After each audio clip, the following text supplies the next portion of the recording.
O João conhece bastante uma história, a gente vai provavelmente conversar um pouquinho sobre ela aqui. Sem dúvida. E ao longo da minha jornada, né, eu conquistei muita coisa e eu percebi que algumas pessoas, eu sempre tive um certo olhar de, assim, admiração, de gratidão, de tantas pessoas que construíram coisas que fizeram com que eu permitisse eu estar aqui hoje, de ter conquistado tudo. E essas pessoas, elas deixaram um legado, porque muitas pessoas na qual eu aprendi com elas nem estão vivas mais. Elas escreveram livros que eu li e esses livros fizeram com que eu percebesse que minha realidade podia ser diferente. Então eu percebi que, assim, para mim, uma vida que merece ser vivida, uma vida que a gente consegue sentir essa realização, essa plenitude, é uma vida quando a gente olha para trás e olha que valeu a pena tudo aquilo que a gente deixou. Então, quando eu digo uma vida lendária, eu não me refiro a uma vida, aquela vida assim de luxo e de realmente de só riqueza financeira, mas uma vida onde tu olha para trás e valeu a pena viver porque tu deixou um legado tanto sentimental quanto também histórico, através da tua história, através das tuas conquistas para as pessoas. Sim. Então, a vida lendária é uma vida basicamente que quando tu olha para trás, tu diz assim, cara, valeu a pena ter vivido, valeu a pena ter feito o que eu fiz. E isso para mim é uma coisa que me move muito. Eu percebo que o Steve Jobs tinha essa frase, né, que uma das ferramentas dele para saber o que ele estava fazendo era certo, era a morte. Ele olhava no espelho e se perguntava, se eu fosse morrer daqui a 3 dias, eu estaria fazendo isso que eu estou fazendo hoje? Isso eu li uma vez num ônibus, indo para trabalhar, eu ganhava R$400 nessa época. E para mim isso mudou minha cabeça. Cara, faz sentido o que eu estou fazendo hoje. Sim. Então, assim, eu até tenho a morte como uma ferramenta realmente de reflexão. Porque quando a gente tem um livro que é muito interessante, que ele é um livro escrito sobre uma enfermeira, sobre o que as pessoas falavam antes de morrer. É muito interessante esse livro. Porque daí você... Já ouvi falar, eu acho. É muito bom. Eu vi um vídeo no YouTube sobre isso, daí eu resolvi ler o livro. E lá fala muito sobre o que as pessoas... Por que elas se arrependem no final da vida, né? Então, eu gosto de aprender com o erro dos outros, não que eu não erre. Eu e o João, a gente errou pra caramba já, né, João? Porra, tá louco. Mas assim, mas é melhor, Uma coisa que eu fiz foi errar, É melhor tentar aprender com o erro dos outros. Sem dúvida. A vida lendária vem muito nisso, uma vida que a gente olha pra tudo que a gente conquistou, tudo que a gente fez, a gente sente orgulho e consegue ter um impacto nas outras pessoas. Cara, isso é muito interessante. Eu não sei se é esse cara, tá? Se foi o Nietzsche que falou isso. Foi algum desses caras aí, o Nietzsche, o Schopenhauer, algum filósofo, que ele falou uma coisa que era mais ou menos assim, tá? Talvez eu esteja um pouco incorreto aqui, talvez tu souber até me corrija. Mas ele falou, cara, pra tu saber se a tua vida vale a pena, tu se pergunta se tu viveria tudo aquilo de novo. E daí, isso é muito curioso, né? Porque, porra, se tu viveria... Será que tu realmente viveria toda a tua vida de novo? Se tu tivesse que reviver ela pra sempre, reviver ela de novo. E, cara, eu não sei pra ti, tá? Pelo menos pra mim, muitas vezes eu falei, cara, acho que não, mano. Acho que tô de boa assim. Acho que, tipo, passei muita desgraça. Hoje em dia eu tô mais pra sim. Mas é difícil tu ter isso, né? Tu realmente, sei lá, conquistar essa vida lendária ou uma vida que talvez valha a pena ser vivida. Tu acha que tem muitas pessoas que conseguem isso? Ou tu acha que isso é uma coisa difícil de conseguir, que talvez tu tenha conseguido isso através de muita reflexão, de tu encontrar aquilo que tu realmente quer fazer? Ou como que tu vê isso, assim? Se a gente for pegar, né? Por que eu trouxe esse nome, né? É engraçado porque eu peguei de uma série que é How I Met Your Mother, que é o carinha, lembra? Ele fala Legendary. Sim, o Barney. Veio dessa ideia assim, mas mas o que é? Porque, tipo assim, ele fala Legendary, mas é o cara que ficava pegando mulher, dinheiro, não sei o que lá. Eu queria uma coisa que fosse, assim, como eu falei antes, é diferente. Algo que é lendário, pra se tornar uma lenda, é algo que se passou ao longo da história sendo contada de geração em geração, ao ponto de tu se perder. Será que isso existiu? Porque isso foi magnífico, foi muito louco isso que aconteceu. Será que realmente é verdade? Isso é mentira? Então, se tu vai pegar, a lenda é aquela coisa, no próprio dicionário, aquela coisa extraordinária, que foi passada de geração em gerações, aquela coisa que... Então, assim... Não é pra qualquer um, senão todo mundo era uma lenda. Sim, faz sentido. A lenda, ter uma vida lendária realmente não é pra todo mundo, é pra pouquíssimas pessoas. É por isso que, assim, quando eu gravava meu podcast sobre isso, eu sabia que poucas pessoas escutariam. Eu imaginei que muito menos pessoas escutariam. Eu até me surpreendi positivamente, assim, no número de pessoas que escutam meu podcast. Mas é realmente algo que é pra poucos. A maioria das pessoas tá só na rodinha de ratos querendo sobreviver. Sim. E eu achei que os bilionários estavam lá. Eu cheguei a me tornar sócio de bilionário, né? E estar cercado de bilionários, a galera ganhando rios de dinheiro no Alphaville lá, e perceber que os bilionários também estavam numa rodinha de rato. Só que diferente da galera que paga um boletim no final do mês, eles têm boletos mais gordos, a gaiola deles é de ouro, com diamantes pendurados, mas eles estão na mesma corrida. Porque se eles pararem, eles sentem um vazio muito grande, então eles têm que continuar fazendo tudo que eles estão fazendo ali. Sim. E eles vão se tornar lendários, ter uma vida lendária? Não sei. Será que daqui a 2000 anos vão estar falando deles? 1000 anos, e não que isso importe, mas assim, para cada pessoa vai ter uma importância. Sim. Até porque assim, eu sou uma pessoa que eu sou muito, digamos, esquisita mesmo, assim. Eu sou uma pessoa que anda muito nos dois lados, assim. Olha, eu vou falar uma coisa, tu é esquisito, mano. Eu sou, né? Mas esquisito de um jeito bom, cara. É eclético, assim, tipo... Excêntrico. É diferente, mas isso é legal, isso é bom. Eu acho que eu também sou um pouco assim. Com certeza. Meu apelido na faculdade era João Louco, né? João Louco. Mas desculpa, fala aí.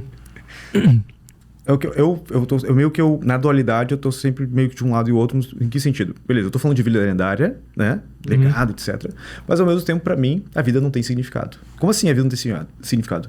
Eu digo que a vida não tem significado intrínseco nela em si só. A vida só acontece. O significado que dá, nós humanos damos o significado que a gente quiser pra vida. Então eu dou o significado que eu quero, que é uma vida lendária. Esse é um significado que eu estou dando, não que ele é intrínseco na vida. Então, pra outra pessoa pode ter outro significado. E não importa isso. Sim. Agora, por que eu falei isso? Porque, assim, o que eu percebo é qual é o grau de satisfação e plenitude de uma pessoa, nem felicidade, de satisfação e plenitude. Porque no momento que porque todo mundo, assim, quero ser feliz. Isso é uma coisa muito recente, se a gente for olhar para a história. As pessoas não queriam ser felizes. No Japão, até hoje, a honra está muito acima da felicidade. Então, o samurai, por exemplo, se ele fez alguma coisa que desonrava, ele mesmo se matava. Porque era uma honra fazer aquilo. Sim. Para os espartanos, era uma desonra chegar na idade avançada, porque ele não, tipo assim, eles queriam morrer na batalha porque aquilo era honroso. Então, a honra, por exemplo, por muito tempo foi muito acima da felicidade. E outras, por exemplo, quando alguém chamava, sei lá, tua mãe de filha da mãe, ao invés de tu dar risada junto, tu chamava pra um duelo, porque feriu a honra. Então, tipo assim, os caras iam lá e puxavam a arma um pro outro e se matavam. Então, assim, felicidade é uma coisa que uma busca moderna e imbecil, sinceramente. Imbecil. Eu acho imbecil. Nossa, que interessante. Pode expandir nisso aí? Por que seria tão imbecil assim? Eu acho uma busca imbecil porque o ato de buscar a felicidade te deixa infeliz. Sim. Porque a felicidade, o que é a felicidade? A felicidade é um contentamento com o momento presente. Toda vez que tu deseja, por que o Naval fala assim, todo desejo... Lembra o que o Naval falou, né? Um contrato que te traz felicidade é uma parada assim. Todo desejo é um contrato que você faz consigo mesmo para ser infeliz até que você alcance aquele desejo. Conseguir aquilo que assim, tu quer. Se tu quer ser feliz... automaticamente isso te deixa infeliz. Então, a busca pela felicidade em si, ela é uma burrice por quê? Se tu quer ser feliz, quer dizer que tu já tá infeliz e tu tá dizendo pro teu cérebro, eu tô infeliz, eu quero felicidade. Só que a felicidade é algo que tu realiza ao momento que tu diz assim, ó, estou completamente presente e contente e realizado com o que eu tenho. Daí tu vai dizer assim, não, mas eu não tô realizado. Eu tô pegando ônibus, eu tô fudido, eu tô desempregado. Tá, tudo bem? Mas então tu não quer buscar felicidade. Então tu quer buscar aqui uma realização. E tá tudo certo. E é aqui que as pessoas se perdem muito. Porque quando tu tá buscando algo de executar, tu tem que... Foda-se a felicidade. Eu vou fazer essa merda. Sim. Então, por exemplo, eu não acredito também em equilíbrio. Por mais que eu sou um cara que tenta procurar estar no caminho do meio, estar no tal, para quem é do budismo, etc. Ou perseguir o logos para quem é estoico. A minha ideia é o quê? É que a criação de verdade, fazer algo lendário, algo foda, é algo que tu não tem que buscar deitar no equilíbrio. Tu tem que estar realmente no extremo das duas coisas, da criação e da destruição. Por quê? Porque tu vai ver qualquer coisa que foi muito incrível que foi criada na humanidade, ela não foi através do equilíbrio. Ela foi através do desequilíbrio. Sim. O próprio universo, né? Se a gente vai pegar pelo menos a teoria de como a gente tem do universo, o Big Bang, por exemplo. Então, e dizem que o universo ele faz esse fluxo de contração e expansão. E nesse momento a gente está na expansão. Expansão, é. Então, a dualidade das coisas, elas fazem com que quanto maior a dualidade, maior a criação, o poder de criação. Sim. Então, por exemplo, agora, né, eu e minha esposa, estamos grávidos. A gente vai ter o filho daqui a 2 meses. É um momento, por exemplo, que a gente sabe que a gente vai ter que se entregar muito para isso. Não existe equilíbrio ali. A vida dela já é cuidar da criança. Já é toda vez que ela vai botar uma comida na boca, ela já pensa, será que isso vai fazer bem pro meu filho? Ela vai ter um momento ali de esse momento de criação agora tá sendo totalmente fora de um equilíbrio normal para ela. E todo o processo que eu tive de criação de uma empresa que foi foda, foi através desse processo de dedicação total, de obstinação, ficar obcecado naquilo. Por exemplo, o pessoal fala, nossa, como é que tu conseguiu entender tanto de IA em um ano? Porque eu faço isso, por exemplo, 12, 14 horas por dia. E, então, eu não acredito nessa coisa de um equilíbrio no curto prazo. Eu acredito que pode existir um equilíbrio ao longo da tua vida, mas buscar um equilíbrio, assim como buscar felicidade, buscar equilíbrio é quase como se fosse assim, não que eu acho que seja isso, mas como se alguém tivesse pensado, como é que eu posso deixar todo mundo imbecil, fazendo só coisa ridícula e ficando na mediocridade? Porque é isso, tu querer equilíbrio e querer buscar uma vida feliz é viver uma vida medíocre. Sim, de fato, faz todo sentido. Cara, que loucura tu falasse muitas coisas. Viram, pessoal, a banda é alta aqui, né? Alta quantidade de dados por minuto aqui, o pau pegou. Cara, tu falou de Corrida dos Ratos, que os caras têm lá a gaiola lá de ouro e tal. Eu ia fazer uma pergunta sobre isso, que era como sair da Corrida dos Ratos, acho que a gente pode falar depois. Mas eu queria fazer uma pergunta mais interessante no começo. É que tu falou desse negócio, né? Que, porra, pra tu ser feliz, automaticamente tu tá contente onde tu tá. Porém, pra tu empreender ou sair de onde tu tá, por definição, tu não tá feliz. Tu tá querendo fazer uma outra coisa. E não tem problema tu não tá feliz. Eu nem tô feliz. Esse é o momento de tu talvez se sacrificar pra tu ir e conquistar as suas coisas, né? Aí, eu acho que isso é muito interessante, cara, e eu queria frisar isso pro pessoal de casa, porque as pessoas, elas acham muito o contrário, né? Que tu tem que ter esse work-life balance aí, esse balanço entre trabalho e sei lá, tua vida pessoal. Mas se tu quer realmente conquistar aquilo que tu quer, pelo menos um tempo ali, um período, né? Tu vai ter que se dedicar e tu vai ter que ser infeliz. E tá tudo bem, é uma coisa que tu tem que passar. Só que a minha pergunta é o seguinte, beleza, assumindo que as pessoas de casa entenderam isso e que elas estão dispostas, não, beleza, eu vou ser infeliz aqui por um determinado período de tempo, como será que tu faz pra tu aplicar isso, mas tu não ser pego daí pela corrida dos ratos aí, tu não ficar nessa de vai, mais dinheiro, não sei o que, e aí tu se coloca na gaiola de ouro, porque eventualmente, em teoria, né, tu é pra ter um limite ali. Ou talvez tu queira colocar um limite. Ou como que tu vê isso, assim? Aí que tá. Eu acredito que o que nos faz nos perder é a falta de consciência. E a consciência... O que é consciência, né? A consciência, ela surge através do contraste. Por exemplo, se a gente tivesse muita sombra, que é o ponto de estar tudo escuro, eu não ia te ver. Eu não ia estar consciente que tu tá na minha frente, eu não ia estar consciente que tem um microfone aqui. Se tivesse muita luz, uma luz assim absurda, a gente também não ia enxergar nada, porque tá tudo branco. O que faz com que eu consiga enxergar as cores? E tu? São as sombras, é o equilíbrio entre sombras e luz. Então, tem que ter essa sombra, tem que ter a luz. Ou seja, tem que ter um contraste. Então, o que eu quero dizer com contraste? Tem que estar muito claro como tá agora e como tu quer.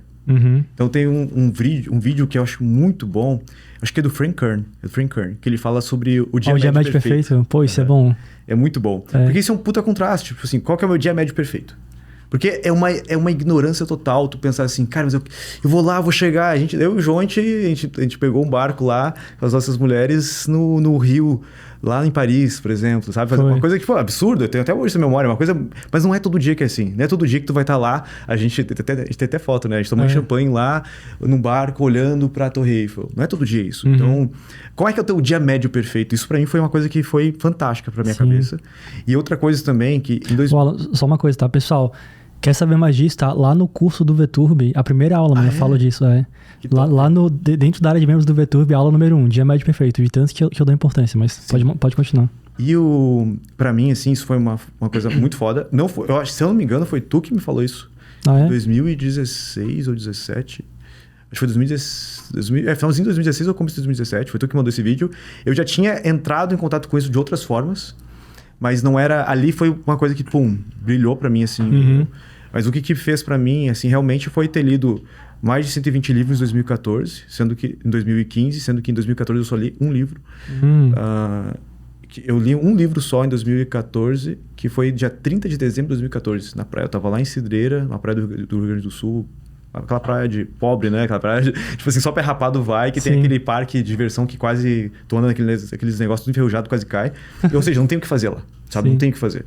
E eu tinha um iPad bem surradinho que tinha... Eu ficava jogando Worms, né? Sabe o Worms das bonequinhas? É legal. Ficava jogando lá. Só que uma hora eu enjoei de jogar Worms, eu tinha um livro que falava assim, trabalhe 4 horas por semana. Eu pensei, porra, ia ser bom trabalhar só 4 horas por semana. Daí eu li esse livro, comecei a ler perto do meio-dia, dia 30 de dezembro, na rede, lá na frente da casa. E assim, chegou de noite eu ainda tava lendo aquele livro. Saí só pra almoçar e, tipo, minha esposa até, na época, minha namorada até achou esquisito porque eu nunca lia nada. E foi o primeiro livro que eu li. Eu matei em um dia aquele livro. No outro dia eu comecei a ler um livro do Conrado Adolfo, 8 P's do Marketing, que é um livro desse tamanho, só que, tipo assim, claro que eu não terminei, né? Esse livro num dia. Eu nunca li esse livro aí, cara. Eu sei que era muito famoso. Na época lá que a gente... Aliás, a gente não, né? Que eu comecei, pelo menos, tinha a dualidade, né? O Conrado Adolfo e o Érico Rocha. Sim, eram os dois. E daí eu era mais do Conrado, apesar de não ter consumido o conteúdo de nenhum deles. Eu tinha feito um curso dele que era de agência e tal. E nem era na verdade, eu falei errado, nem é 8Ps, era o iJumper. Nossa, iJumper. iJumper, porque eu queria saber como é que funcionava esse negócio de marketing digital. Ô, pessoal, aqui a conversa aqui tá antiga, hein? Tá, iJumper, porra, iJumper é antigo, é. E daí... O moleque nem sabe o que é isso daí. Eu nem sabe o que é isso. Conrado, o que é Conrado? Eu tava conversando ontem com o Conrado. Ah, é? Ah, legal. Ele queria que eu fizesse umas IAs lá pra ele. E daí em 2000 eu pensei, cara, quanta coisa mágica tem nesses livros, cara, olha que foda essa vida. É muito foda essa vida do Tim Ferriss. O cara foi lá, dançou tango, e daí foi lá e lutou com os caras lá, e daí o cara vendia cápsula. Tu vê, tipo assim, eu acabei vendendo cápsula. Ele vendia Nutra, é. Ele vendia Nutra? É, o caralho. Ele vendia Nutra. Cacete, o Tim Ferriss rodava Nutra, pessoal. Sim, tem esperança pra vocês aí, ó, viu? Vocês conseguem mudar de vida. Tim Ferriss rodava Nutra. Que engraçado. Cara, foi assim que tu começou no digital, então? Foi. Com essas paradas? Assim... Foi exatamente, foi isso. Eu li esse livro do Tim Ferriss e foi o que me despertou, porque nessa época eu tava negativo, todo mês eu terminava assim, um mês menos 10 mil, menos 12 mil. Mas o que tu fazia nessa época? Eu tinha uma agência de desenvolvimento de site, de programação. Então eu tinha... é verdade. Eu tinha, assim, custos, eu começava já menos 10, 12, porque assim, eu tinha escritório, funcionários, etc. E eu tinha que dar um jeito de pagar. Então eu começava negativo, mas eu dava um jeito de pagar ao longo do mês, né? Então eu pegava um sitezinho ali, fazia uma rede social ali. Mas era aquela coisa, sabe? Eu não sabia vender, então, tipo assim, eu pegava quem aparecia. E era uma porcaria, né? Porque eu só pegava cliente ruim e queria pagar pouco. Sim. Essa foi a época que tu conheceu o Lelo, ou não? Foi a época que eu conheci o Lelo. O Lelo, quem não sabe, pessoal, é ele é sócio do YouTube, sabia? Sim, ele tem uma porcentagemzinha ali. Legal. O Lelo, ele é bom, foi nessa época, foi no MSN. Caramba. No MSN. Sei lá, uns 15 anos atrás, acho, por aí. Num grupo de desenvolvimento, e eu dei a moral ainda, tipo assim, era um grupo de Jay Carey, né, tipo, um tipo de linguagem, e ele foi fazer uma pergunta lá, e eu tipo, vai ler a documentação. Falei, tipo assim pra ele, deixa de ser preguiçoso, vai ler a documentação. E daí ele pegou, tipo, o que tu fez comigo? Ele pegou uma moral comigo, achou que era alguém, começou a conversar comigo, a gente começou a ficar, mas eu não sabia porra nenhuma. Não, mas foi bom, hoje em dia ele manda bem, foi que nem o João, porque o João, pra quem não sabe como conheceu, foi assim, né? Evento lá de marketing digital em 2016. Finalzinho de 2016. Foi muito depois dessa parada da agência? Quanto tempo, assim, entre a gente se conhecer lá até a gente, tipo, sei lá, até tu... entre a agência e a gente se conhecer. Foi pouco tempo até. Assim, minha transformação foi muito rápida no marketing digital. Após da minha dedicação também, né? Porque imagina, em 2014 eu li um livro. Ao longo da minha vida eu tinha lido 4 livros. Sendo um deles que eu tinha lido a Bíblia inteira. Então, assim, 4 livros só. E daí em 2015 eu li mais de 100 livros. Caralho. Eu tenho anotado lá 129 livros. Daí eu mudei pra 128 pra ficar um número mais bonito. E agora eu falo 120 pra galera não achar que eu tô mentindo o número. Arredondar ali. Então, tipo assim, agora eu falo mais de 100 também pra, tipo assim, 120 livros, mas foi mais 120 livros. Foi cerca de 129 livros. Como é que eu li tanto, né? Eu ficava escutando audiobook, baixava na internet, no YouTube, ficava lendo o tempo todo. Por quê? Porque eu queria absorver tudo, sabe? Eu tava numa sede, assim, beleza, existe um mundo diferente. A tua meta era ganhar grana. Eu queria mudar de vida, assim. Eu queria ter qualidade de vida. Eu queria morar no Canadá, eu queria imigrar, né? Então eu estudei, comecei a estudar francês, comecei a estudar como é que funcionava a imigração e tal. E eu precisava de 80 mil reais para poder ir pro Canadá. Então eu olhava... eu comecei no marketing digital para ganhar 80 mil reais. Mas isso daí é um padrão do Canadá, assim, tipo, quero imigrar, eles vão te pedir 80 mil. É que, assim, como é que eu ia imigrar, né? Eu ia fazer a faculdade lá, eu me inscrevi na faculdade. Então, assim, a minha esposa, na verdade, ia fazer a faculdade e eu ia ter que ganhar uma forma de trabalho lá. Um work permit, que é tipo assim, é uma permissão de trabalho. Sim. E dependendo do lugar que eu trabalhasse, se eu trabalhasse durante 6 meses, eu já ganhava a possibilidade de entrar com visto para ficar lá. Dizem que o Canadá é um dos mais... Aliás, dos países desenvolvidos, assim, um dos mais de boa ali, né? Mas, bom, não sei, foi só o que eu escutei. Foi assim, é que na época que eu comecei a aplicar, Quebec, que era a província que falava francês, né? Ela era muito fácil de entrar. Então eu comecei a estudar pra lá. Só que daí começou a ficar difícil, daí eu fui pra outra, daí eu fui indo pra outra. E por fim eu queria ir lá pro meio do Canadá, no meio do gelo lá, Sim. que era mais fácil, era só 6 meses. E que eu precisava de 80 mil, porque eu pagava a faculdade da minha esposa, pagava a nossa estadia lá por 6 meses, um pouquinho mais, e conseguia daí migrar pra lá. Entendi isso aqui. A tua meta inicial era essa, cara. Isso. Vou ter 80 mil aqui Quero pra fazer fazer 80 isso mil reais aqui. com comprar digital. Por causa do Tim Ferriss, dos livros que tu leu lá, essas porra Exatamente, tudo. porque eu percebi, cara, eu quero morar num lugar que tenha qualidade de vida, que eu possa trocar ideia com pessoas igual o Tim Ferriss, porque eu morava em Canoas, num bairro extremamente violento e pobre. Tu acha, já vamos falar sobre isso, tá? Mas tu acha que essa é a motivação correta pra tu começar? Ou, sei lá, se tu voltasse no passado e tu fosse conversar com aquele Alan lá, será que tu falaria pra ele alguma outra coisa, pra ele talvez trocar de motivação, talvez pensar sobre uma outra coisa que ele deveria estar focando? Não sei se já chegou a refletir sobre isso. Eu não... Porque assim, ó, mesma coisa, cara, como tu. Quando eu comecei, eu queria ganhar grana. E sei lá, todo mundo começa a querer ganhar grana, depois as pessoas descobrem que grana, que tipo, beleza, ganha grana, mas não é isso, né? E muitas pessoas até ficam mal sobre isso. Eu fui uma pessoa que eu fiquei mal também, tu talvez tenha acontecido isso. O cara ganha grana, ele, porra, e agora, o que eu vou fazer? Daí eu, tipo, sabe... Até pedi dica de psicólogo pra ti um tempo atrás aí. E daí, eu não sei até onde isso é bom ou não é. Porque, sei lá, parece que é bom, mas daí tu vai e depois fica mal, sabe? Porque assim, essa busca por algo pra nos satisfazer, ela é ilusória, né? Tipo assim, não é o fato de tu estar no lugar que vai te fazer feliz ou não. Ou ter conquistado alguma coisa, ou não. E tanto que, tipo assim, essa galera que youtuber, que ficou famosa e tal, tudo fica depressivo. A galera do marketing digital mesmo, conheço um monte de gente que, tipo assim... Vários, também é. Então, assim...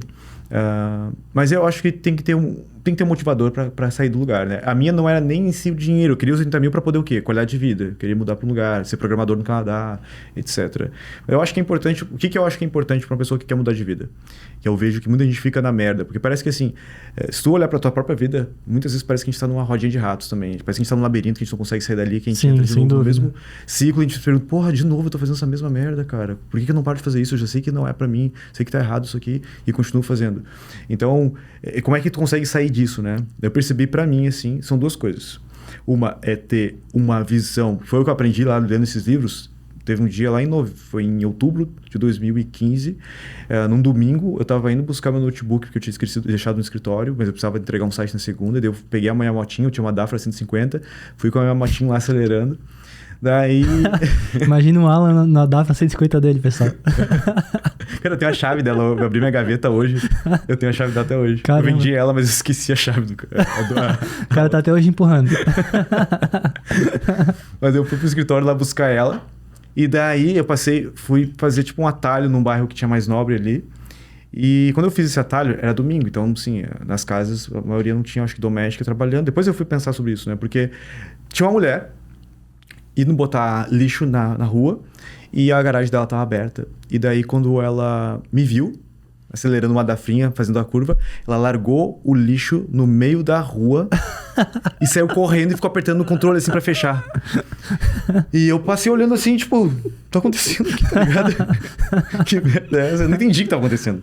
Eu fui indo e fiquei pensando, o que aconteceu? A mulher largou o lixo no meio da rua e saiu correndo.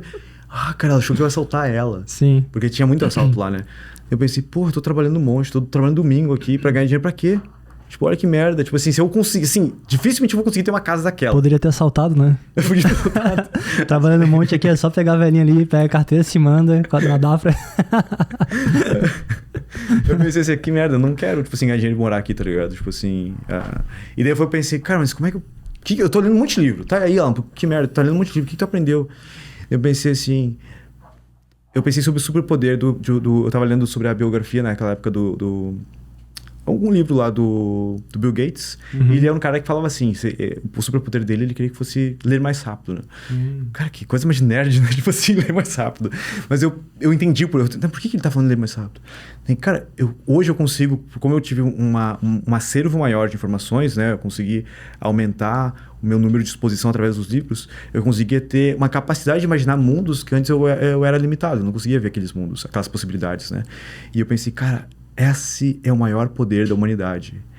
É poder imaginar. Porque se eu imaginar de forma concreta algo, eu vou conseguir me sacrificar para aquilo, porque aquilo é tão concreto na minha cabeça que essa dor presente, ela é ínfima perto daquilo que eu posso conquistar. Sim. Então, naquela época, depois eu descobri que tem outra coisa mais importante do que isso, mas naquela época, eu sem querer inventei isso. Porra, abri esse loop aí, hein? Abri um loop. Cacete, agora eu tô curioso. Só no final.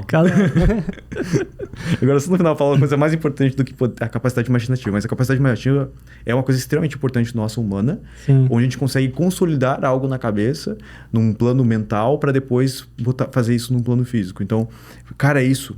Eu preciso ter na minha mente exatamente o que eu quero. E daí foi onde eu comecei a desenhar a minha vida, fazer um desenho de vida, né? Onde eu fiz o quadro dos sonhos, botei lá as fotos que eu queria. Eu pensei, cara, é isso, cara. Eu vou fortalecer essa imagem mental minha aqui pra eu resistir. E não aquela coisa, então tu acredita em... Sei lá, como é que é o nome disso aí?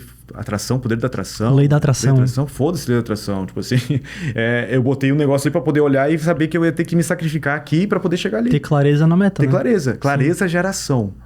Clareza, geração. E olha só. Clareza, geração, pessoal. Eu pesquisei essa palavra no Perplexity, que é uma AI, a melhor AI que faz análise de pesquisa e tal. E essa palavra, ninguém citou ela, é de ninguém. Então eu falo ela várias vezes. Então ela é minha, hein, gente? Clareza, geração. Alan Nicholas. Tracinho, Alan Nicholas. Top, boa, Alan. Ô, Alan, olha só, cara. Já vamos continuar a tua história. Só quero fazer um loop aqui, tá? Porque tu falou que, porra, tu leu vários livros e os livros, pelo que tu tava falando aqui, mudaram tua vida. E eu vou dizer que a minha também, tranquilamente, né? E as pessoas... E diz o Charlie Munger, ele fala, cara, eu não conheço nenhuma pessoa muito rica que não lê... Aliás, não muito rica, mas uma pessoa...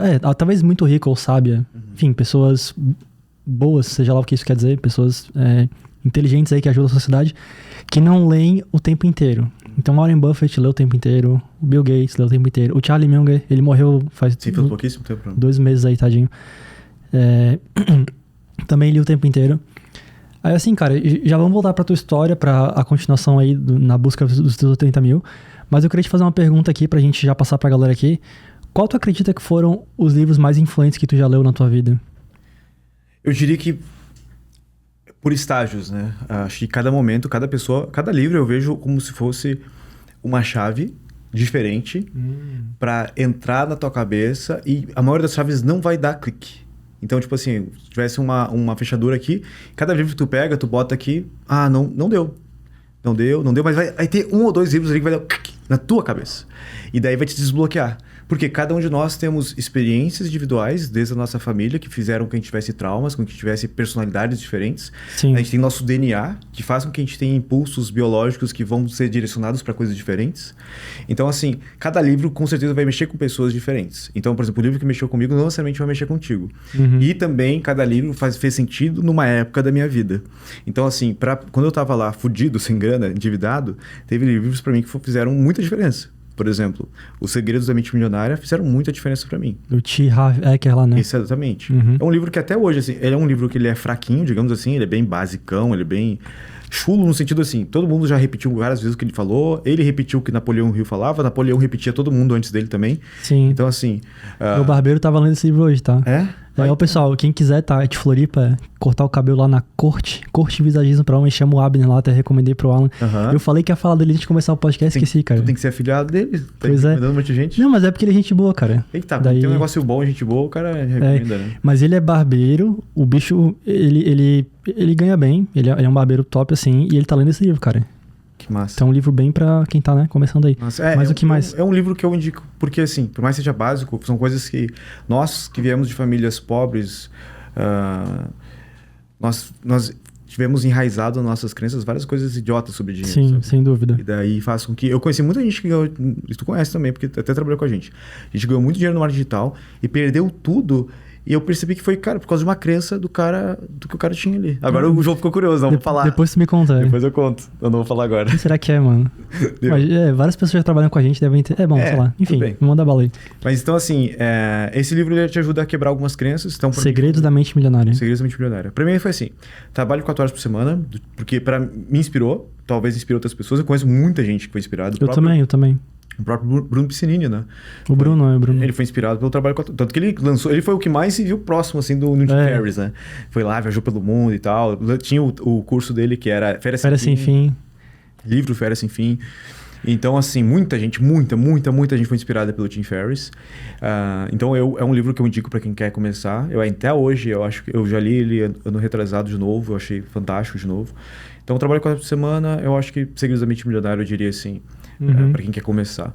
Agora, para quem já tá naquela confusão, que tá tipo assim, cara, eu tô com muita coisa, eu não sei por onde eu vou andar. Daí teve outro livro que foi indicado pelo Mário Vergara para mim, que foi Essencialismo. Esse livro, para quem tá... Essencialismo. Sim. Esse é muito bom.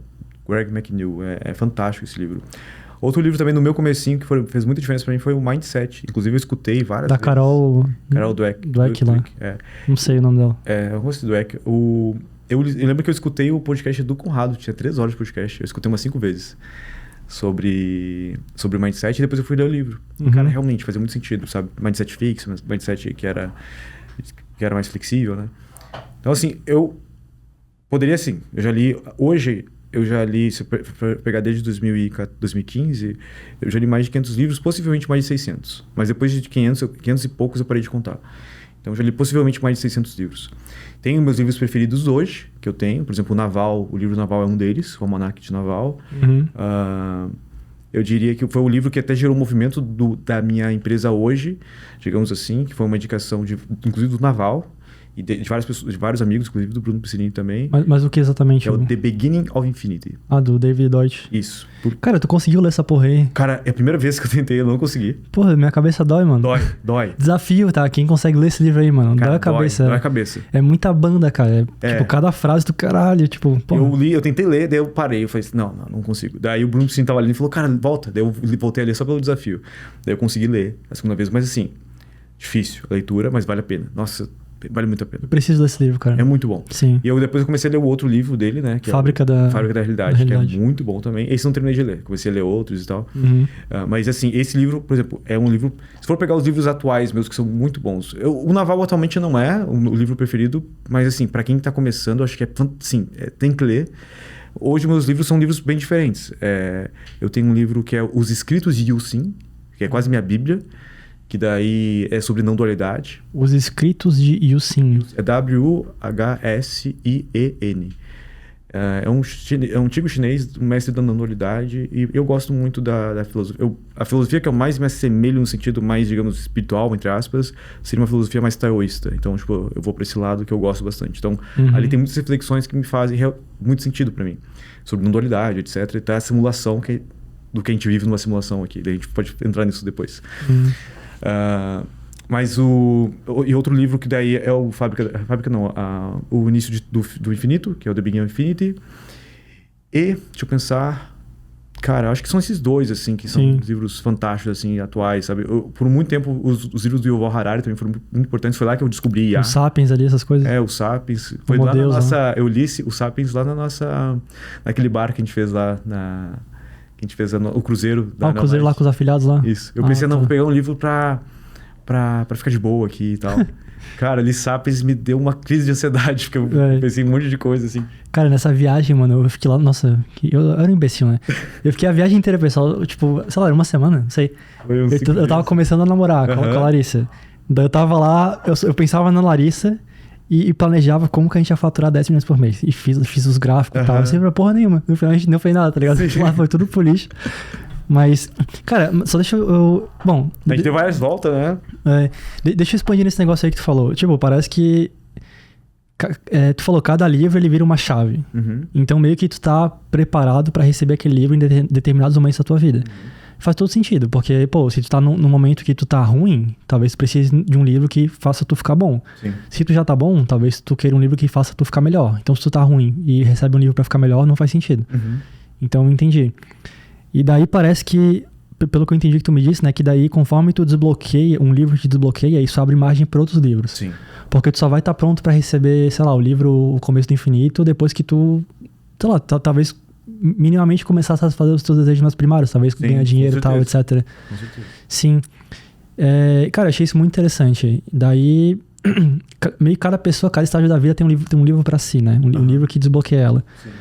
Não existe uma ordem, né? Que a gente poderia, sei lá, tipo, imagina que tu vai fazer uma mini mentoria assim e falar, cara, essas aqui são coisas importantes. Tipo, consome esses livros aqui. Cara, tem. Poderia dizer essa ordem. Pensa assim, uma pessoa que ela não está muito longe de estar realizada ou faturando bastante ou escalando seu negócio, etc. É uma pessoa que não tem conhecimento dos fundamentos. Porque copy, por exemplo. Copy, tu foi o cara que abriu muito meus olhos para isso também. Porque tu era um cara que ficava estudando lá, Gary Halbert, Eugene Schwartz. Tu era o cara que estava lá pegando o fundamento, a base. E graças a isso tu se tornou um dos maiores copywriters do Brasil. Então, só que nem todo mundo está preparado para isso. Então a galera vai ter que consumir o que eu chamo de vômito. E que é o vômito? Vômito. Cara, olha esse corte, pessoal. Por que você deve comer vômito? Por que você deve comer vômito? Cara, vai viralizar. Certeza que, ó, Nicole, pega esse corte aí, Nicole. Pega esse corte que eu gostei, tá? Viu como sai coisa boa? Fala aí. Vamos vomitar neles, Alan. Vamos entrar no vômito. Vamos entrar no vômito. O que acontece, né? Por exemplo, quando tu é uma criança, quando tu é que nem eu vou ter um filho agora. Então, assim, a criança, ela não pode consumir feijão. Ela não pode consumir, sei lá, uma massa, uma carbonara. Sim. Ela vai, ela vai ser introduzida na alimentação através de um leite que inicialmente é o colostro, que é um leite mais grosso, diferente, que começa a sair da mulher. Nossa, eu nunca ouvi falar disso. Eu tive que estudar muito sobre isso para poder comprar um monte de coisa. Mano. Então, tipo assim... Depois me passa eu acabei aprendendo um monte de coisa isso aí. Uhum. Mas assim, beleza. Então, assim, a criança vai ser introduzida de forma alimentar. Porque até então, a criança na barriga da mãe, ela está sendo alimentada através do cordão umbilical. Então, a mãe quebra os nutrientes todos lá e só manda os nutrientes para a criança. Agora, a criança vai ter que começar a desenvolver a sua própria bioma, o seu próprio intestino vai começar a funcionar, que nunca funcionou antes. Então, ela vai ter que começar a ser introduzida. Então, pega uma pessoa que não lê muito. Eu não posso dar pra ela, por exemplo, o The Beginning of Infinity. Tá louco. Entendeu? Ela vai jogar na minha cabeça. É. Não passa da introdução. Então, assim, ela precisa do quê? Ela precisa de vômito. Como assim vômito? Olha um passarinho, por exemplo. O que a mãe do passarinho faz? Ela pega uma minhoca, algum inseto, ela mastiga, ela vai... O ácido que ela já tem aqui vai fazer com que aquela comida fique mais fácil para o passarinho comer. Então, esses livros best-sellers, a maioria deles são vômitos. Como assim vômitos? Alguém pegou... E deixou mais simples. E quem leu esse livro também deixou mais simples. E deixou mais simples, deixou mais simples. Tu tá lendo lá o 10º vômito. Não é nem o primeiro vômito. É o 10º vômito. O próprio livro The Beginning of Infinity é também, de certa forma, um vômito. Porque se tu quer ver a real, tu vai ter que ler os papers que ele leu para poder chegar nas conclusões que ele chegou. Mas tu já tá lendo ali a conclusão dele em cima de vários estudos científicos. Sim, que ele já literalmente digeriu. Né? Mentalmente e vomitou. Interessante, por isso que é o vômito. Gostei. É um vômito, porque tipo assim, é um vômito mental. Então, sim, tipo assim... boa. Só que daí o que acontece? Por que essa pessoa tem que pegar um desses livrinhos que são... Eu falo, né? Tipo assim, cara, best-seller, a maioria são lixo. A maioria. Porque tu pensa assim, o best-seller é feito para as pessoas médias. Tu quer que o maior número de pessoas compre. Vamos pegar estatisticamente no Brasil. A média do brasileiro, em 2001, era um QI de 87,8. O brasileiro já era burro, porque assim, a média mundial é 100. Uhum.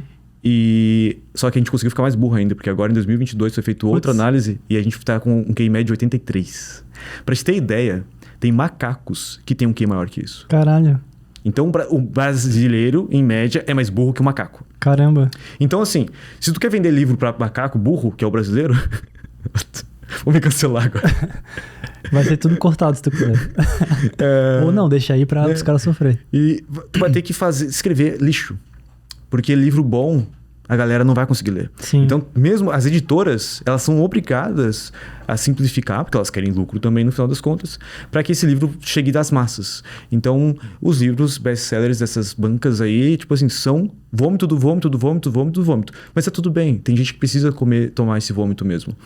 Só que se tu ficar ali, tu vai ficar na média. Porque, não bem média, né? Porque saiu um novo estudo esse ano, que ano passado, 84% dos brasileiros não compraram nenhum livro. Então, tipo assim, só se tu ler um livro que é vômito, tu já tá acima da média. Por isso que eu digo muito assim, cara, qualquer coisa que tu faz te tira da média. Qualquer coisinha que tu fizer, tu consegue sobressair. Eu falo assim, cara, eu não sou... O pessoal me chama de especialista em A, me chama um cara fodeirão em A. Eu não me acho. Eu acho eu extremamente iniciante em A. Só que como eu vou lá e faço o que ninguém tá fazendo, pelo menos que eu conheço, eu me sobressaio. Eu meio que eu levantei o meu bindinho. E daí eu já tô diferente. Sim. Porque em terra de cego, quem tem um olho é rei. Eu me sinto a mesma coisa com copywriting, cara. A mesma coisa. Por isso que eu falo pras pessoas, cara, eu não me acho um copywriter muito bom. Só que talvez eu seja, entendeu? É possível, não sei. Então a média é tão baixo que qualquer coisinha que tu faz, tu sobressai. Então, tu lê um vômito já vai te deixar fora dessa média. Mas assim, então, por isso que eu falei, até existe uma ordem, que é o seguinte: leia os best-sellers, leia o que todo mundo indica, leia, sei lá, os livros de Napoleão Hill, que são, assim, se tu vai ver em si, vai ter gente também agora falando mal de mim por causa disso, mas são uma porcaria. Se tu vai pra base mesmo, de onde Napoleão Hill tirou essas informações, tu vê, cara, ele deportou muita coisa, sabe? Fez muita coisa ficar imbecil ali. Mas as pessoas pegam Napoleão Hill e escrevem sobre isso. E daí fica mais imbecil ainda. E daí tem um cara que pega sobre o que esse cara escreveu e escreve outra coisa em cima disso. E vai ficando cada vez, esse vômito vai se perdendo dos nutrientes realmente que tem ali na informação, que ela é mais condensada. Por isso que os livros de hoje que eu gosto, por exemplo, Os Escritos de Sim, é um livro escrito 2.500 anos atrás. Então, talvez 3.000 anos atrás. Então, assim, é um livro que carrega verdades universais muito densas e difíceis de serem compreendidas. Sim. É aquela frase que tu lê e tu tem que ficar uma semana pensando sobre aquela frase. Eu gosto de informação densa, assim, agora. Eu leio papers de IA. Por que eu leio papers de IA? Não leio simplesmente um blog de alguém. Porque eu quero entender como um cientista pensa sobre isso. Porque daí, eu entendendo os fundamentos, eu consigo criar o que eu quiser. É muito mais difícil ler um paper do que ler um artigo. Teve um paper que eu comecei a ler ontem de noite, antes de dormir, o cara louco, né? Tinha 201 páginas sobre retrieval, que é tipo assim, como uma inteligência artificial faz recuperação de dados em bancos de dados vetoriais. Extremamente avançado o negócio.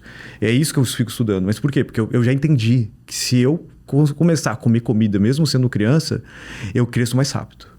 Então tem isso, tipo assim, tem essa sequência que tu pode ir comendo comida devagarinho, mas se tu comer comida de adulto mais rápido, vai ser mais difícil, mas quando tu aprender a comer, tu cresce mais rápido. Sim. Então, seguindo essa ordem, se tu não lê nada, leia esses livros que todo mundo, qualquer um indica, pelo menos leia, comece a ler. Eu não gosto de ler livro desses caras que eles indicam e tal, já tentei, cara, então lê gibi. Naval fala isso, né? Lê qualquer coisa. O importante é começar a pegar esse hábito de pegar ler. o gosto de ler e depois eventualmente tu vai ver que, cara, isso aqui não faz sentido, é uma porcaria. Tu vai pro próximo. Então, assim, eu por muito tempo até eu demonizei os livros best-sellers, mas hoje eu percebo que eles têm uma função na sociedade, por mais que tenha muita coisa. Eu acho também errado a gente... Não, as pessoas não entendem. Então vamos simplificar por baixo, que é o que a TV faz. Eu sempre odiei olhar a TV aberta. Por quê? Não sei se tu sabe disso, mas a TV aberta ela é feita para que uma criança consiga assistir. Porque essa é a mentalidade de muitas pessoas. Criança. Então, assim, por isso tem que ser bobinho. Sim. Para que a gente tenha uma abrangência maior. Sem dúvida. Então, quem tem um pouquinho mais de meio neurônio a mais, ele não vai gostar do que está assistindo. Então, eu fico pensando, por que eu vou... Que nem assim, no marketing digital, eu também tenho esse paradoxo, que é o quê? Se eu começar a falar do jeito das coisas que eu estudo coisas muito avançadas, quem que vai se conectar com isso? Ninguém. Só que se eu também simplificar demais, eu estou me emburrecendo. Tem um amigo meu que é o G. Alessandro, que ele é um psicólogo de gênios. Ele fala sobre sobredotados, etc. Psicólogo de gênios. E eu descobri recentemente que eu tenho superdotação e TDAH. TDAH também? TDAH também. Bem alto. E assim, ele mesmo falou, cara, quando ele percebeu que ele tá ficando mais burro pelas caixinhas de pergunta que ele recebe, porque as perguntas que as pessoas mandam pra ele são muito burras.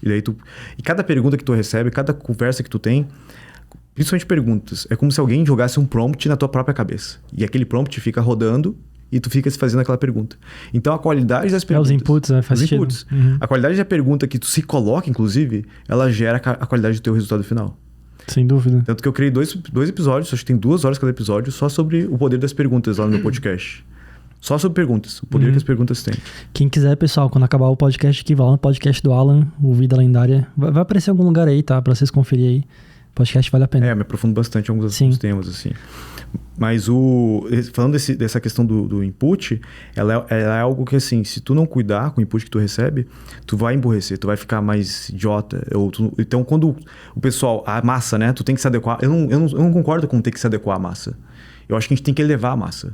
E aqui que eu vejo a inteligência artificial como algo incrível, que é, pela primeira vez na história da humanidade, a gente está conseguindo fazer com que inteligência vire commodity. Porque até então, a inteligência ela era apenas um produto biológico através do nosso gene. Então, era uma questão de sorte tu nascer mais inteligente. Ou tu ter mais habilidade. Ou tu ter nascido num ambiente onde os seus pais se incentivariam para isso. Então, ambiência e biologia, né? DNA e ambiência que tu foi exposto. Hoje em dia, não. Por mais que tu tenha uma ambiência pobre e um DNA pobre, ou seja, tu nasceu burro, tu tem uma inteligência que hoje tem um QI equivalente a um gênio, porque vários testes que eu mesmo fiz com o teste de QI no ChatGPT 4 Turbo, ele conseguiu resolver problemas até 155 de QI. Problemas matemáticos foi até 130 e poucos. Então, mesmo o GPT 3.5, que é mais burrinho, ele chegou em testes de QI até 120, 130. E se a gente vai considerar que o QI médio do brasileiro é 83 nos dias de hoje, tu ter 155 de QI, que é um QI equivalente ao do Elon Musk, à tua disposição, 24 horas por dia, faz com que tu tenha uma amplificação. Sem dúvida. Só que as pessoas não sabem nem usar isso. E esse é o problema que a gente enfrenta hoje. Sim. A inteligência, ela tá disponível, é como se fosse assim, o óculos, ele tá disponível e, digamos que tu tem um problema de visão. Tu bota um óculos, tu resolve esse problema de visão. Só que daí, digamos que a gente tem um monte de óculos disponível para todo mundo, por preços extremamente acessíveis. Só que ninguém sabe que precisa de um óculos. Todo mundo acha que, cara, mas eu nasci assim, eu enxergo tudo borrado mesmo. E daí as pessoas não veem que se ela botasse um óculos, resolveria tudo. Que é tu utilizar a inteligência artificial para amplificar tuas capacidades cognitivas atuais. Alan, a gente vai entrar nesse assunto, tá? Agora, ou daqui a pouco, não sei, mas fazendo uma pergunta que eu queria trazer pro pessoal. Sobre esse negócio dos best-sellers e dos livros antigos. Tu tá ligado aquele negócio do efeito Lindy? Já ouviu falar disso aí? Do Nassim Taleb, né? Assim, não dele, mas ele fala no livro dele do Antifrágil, né? Sobre isso. Não tô ligado. Ele fala... Eu já li todos os livros do Nassim Taleb, são muito bons também. E são eu tenho que ler, cara. Isso tá na minha lista, é até uma vergonha não ter lido esse livro ainda, porque tá muito tempo pra eu ler. Esse, na verdade, é Iludidos... Eu não lembro se é Iludidos pelo Acaso, acho que ele fala sobre o Nassim Taleb. Ele fala sobre o efeito Lindy. Mas isso que tu falou, cara, eu vou ler o livro de tantos anos atrás. O efeito Lindy, pessoal, pra quem não sabe... É uma coisa que fala assim, olha, se esse negócio aqui, ele é verdade há muito tempo, ele tem muita chance de ser verdade, porque ele sobreviveu ao teste do tempo. Então, tipo, entre tu ler um livro que foi lançado ontem sobre, sei lá, física, que o professor do ensino médio fez, é mais interessante... aliás, um livro mais correto seria O Princípio do Newton, porque é um livro que já passou pelo teste do tempo. E aí eu te faço uma recomendação, tá? Não sei se tu conhece isso, mas o pessoal de casa também... que tem um site, cara, chamado Lindy Books. Lindy Books. Que ele fala que são os melhores livros de todos os tempos. Nossa. Que é só livro pedrada, só tipo o começo infinito tá lá. Essa dica aí, eu sei que vai passar batido pelas pessoas, mas talvez seja a melhor dica que já legal, aconteceu nesse inteiro, no podcast do VTube inteiro, todos os episódios. Em termos de conhecimento, sem dúvida, em termos de escopo. Então, cara, é muito, muito interessante assim esse negócio aí. Eu recomendo que quem quiser saber mais sobre livros que são livros excelentes, né? Livros que já passaram pelo teste do tempo. Sim, se foram provados pelo tempo. Nem sempre esse negócio é real, porque pode ser que tenha, sei lá, uma regulamentação que o cara fez há 100 anos, porque naquela época não tinha IA. Daí, então, hoje em dia não se aplica mais aquilo, a gente tá vivendo do passado, mas a grande maioria das coisas que sobrevivem a isso, ao teste do tempo, né, são coisas validadas. Por exemplo, ditados, cara, isso é uma coisa muito interessante. Vale mais um passarinho na mão do que dois voando, entendeu? Quando a esmola é demais, o santo desconfia. Essas besteiras assim, pra isso chegar até hoje, pra passar de geração pra geração, é porque, cara, isso aqui é uma realidade, sabe? Isso é muito interessante quando tu passa a entender isso, porque daí tu consegue filtrar o mundo muito melhor. E aí tu não fica como tu falou, exposto aos prompts mentais que são barulhos. Na verdade, tu só se alimenta de coisas saudáveis, que são as coisas universais ali, que tende a ser verdade por muito tempo e te deixa uma pessoa mais sábia. Então, isso é muito interessante, eu queria trazer essa reflexão pra galera. Falando um negócio que eu tive uma reflexão super profunda uma vez, jogando Bomberman na Neo Light. Perdendo pra mim. Não. É assim que acontecia, pessoal. A paulada era tanta, era tanto soco na cabeça, tanta bomba, que o bicho até pensava umas coisas muito doidas, entendeu? Ele falava, caralho, será que a minha vida tá correta, mano? Pô, tô aqui perdendo pro João. O que eu tô fazendo na minha vida? Tá aqui a prova, Mas lá a gente tinha um loucão lá, que era o Matheus, lembra? Esse bicho era doido. Loucão. Tipo assim, cara, o Matheus tava sempre se explodindo. Tipo assim, tu olhava ele vindo pra ti, tu ia pensar, pô, eu vou morrer, mas não porque ele é bom, mas porque ele vai se explodir comigo. O Matheus é foda. E daí teve uma vez que a gente fazia, na sexta-feira, às vezes a gente fazia uns cafés diferentes, uns negócios assim. Eu lembro que o Matheus, ele deixou o controle dele e foi lá comer. E daí ficou parado. Então, tipo assim, a gente ficou ali se matando. Eu, André e João, que ficava mais se matando. E daí, daqui a pouco, cara, a gente se matou e o Matheus ganhou. Pela primeira vez na vida. Porque ele só largou o controle. E eu pensei, cara, às vezes é só largar o controle. Às vezes é só não se matar, que tu ganha. E daí eu veio... por isso. Daí eu já conectei, né? É por isso, cara, que o Warren Buffett falou que a primeira lição dele, a primeira regra dele é nunca perder. Nunca perca dinheiro, né? Nunca perca dinheiro. Por quê? Porque se tu conseguir permanecer vivo no jogo... Cara, o jogo beneficia quem fica mais tempo vivo. O jogo da vida. Se tu conseguir ficar... Mesma coisa em business, negócios. Se tu conseguir permanecer no negócio por mais tempo... Por exemplo, se tu começa no YouTube... não tá dando visualização, não tá... Daqui a pouco vai chegar um momento que um vídeo teu estourar, vai carregar todos os outros. O YouTube, por exemplo, ele funciona em ciclos de entrega, né? O algoritmo de IA dele. Então ele funciona... Logo que tu posta um vídeo, ele tenta entregar, tipo o Facebook que faz com Ads, né? Uma amostra para ver se aquilo tá bom ou não. E ele deixa ali. Só que diferente do Facebook Ads, ele revolta às vezes, por exemplo, 6 meses depois, e dá um novo ciclo. E às vezes dá a sorte dele encontrar um nicho de pessoas que estão interessadas naquela nuvem de interesses daquela pessoa naquele momento para aquele vídeo específico. E daí quando um monte de gente começa a visualizar aquele vídeo, todos os teus outros vídeos começam a ser visualizados também. Então, por exemplo, no caso do YouTube, já é uma prova disso, né? É o que eu gosto desses fundamentos, sabe? Esses fundamentos que são levados para tudo. Então, esse fundamento, por exemplo, de que só se manter vivo, que foi o que eu refleti lá com o Matheus ficando vivo porque ele largou o controle. Sim. Cara, então é só se manter no game. Se eu conseguir manter no game, por exemplo, assim, eu tô no game de IA agora, já há um ano e pouquinho. Esse game existe um hype muito grande em torno de IA. Então, do nada, hoje a gente tem um monte de especialista em IA. O copywriter, que não deu certo com o copywriter, virou especialista em IA. O cara de tráfego que não consegue mais fazer tráfego, virou especialista em IA. O cara que era social media, daí sim vai. Até a mina da dancinha do TikTok virou especialista em IA. Nossa. E por quê? Porque tá no hype. Só que essa galera vai perder esse hype, porque a IA vai perder um hype, ela não vai perder a utilidade, nem perder o impacto que ela vai ter no mundo. Mas ela vai perder o hype. E essa galera vai deixar de existir. E eu vou continuar falando. Eles vão, no curto prazo, inclusive, vão fazer muito mais dinheiro que eu, porque eles prometem um monte de coisa. Eu não prometo nada. Eu falo que eu vou ensinar os fundamentos. Sim. Mas no longo prazo eu vou permanecer enquanto eles vão ficar. Então, quando tu pensa já no longo... Isso é outra coisa também. Tipo, quando tu pensa assim, vou permanecer no jogo por mais tempo, tu começa a pensar no longo prazo. E aqui que eu acho que tem um erro muito grande da galera que quer escalar os negócios e tal, que é só pensar no curto prazo, né? Só no cash flow. Sem dúvida. O que tu aprendeu a conhecer? Eu vou te perguntar agora. Eu acho que tem seu benefício eventualmente. Eu acho que assim, ele é um ponto importante para dar um start, mas a gente percebe, tem muita gente no mercado que ficou nisso por muito tempo. E talvez tempo demais e se perdeu daí. Sem dúvida. É que depende, é aquela coisa que é o que tu sabe fazer, né? Daí a decisão correta. É que depende, na minha opinião, as decisões que tu toma, elas são. Não é que é boa ou é ruim, é bom ou ruim referente a alguma coisa. Então, tipo, eu vou morrer daqui a 6 meses. Eu não vou criar uma startup que vai dar certo só daqui a 10 anos, entendeu? Porque, tipo, não vai existir 10 anos.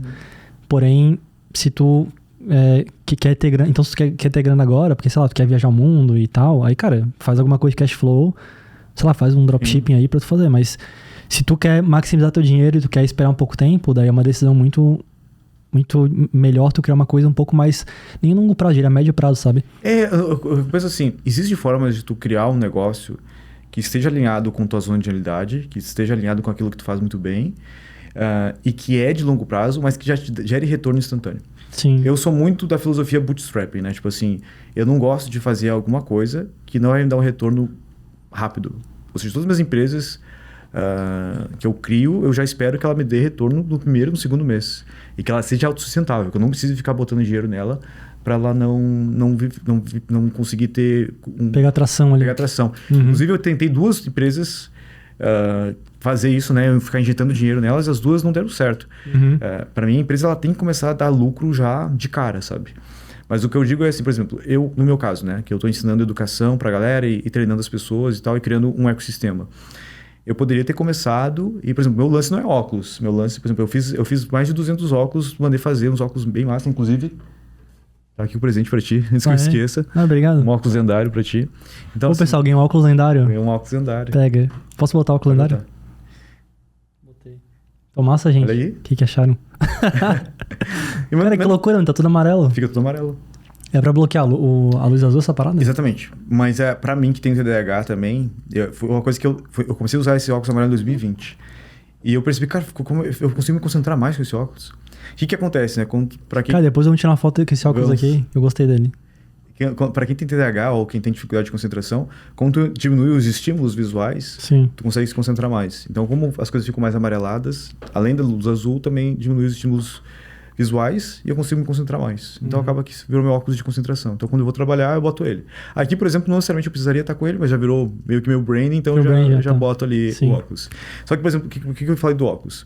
Porque não é um negócio vender óculos. O negócio é educação em IA, serviços, etc. Só que era um investimento alto fazer isso. E eu falei pra Indy, minha esposa, eu quero botar dinheiro nisso porque eu tô olhando pro longo prazo. Eu quero que as pessoas vão nos eventos e elas vão com esse óculos para elas se identificarem. Sim. Então eu fiz um investimento antes de vender, e não é meu negócio. Ela falou, não, vai ser muito caro, imposto, sei lá. Nem quero ganhar dinheiro com isso. Eu quero que as pessoas possam comprar para se sentirem pertencentes a isso. Ou seja, isso é um pensamento de longo prazo. Eu tô numa empresa que já gera dinheiro no curto prazo. Então, desde o primeiro mês ela está gerando dinheiro.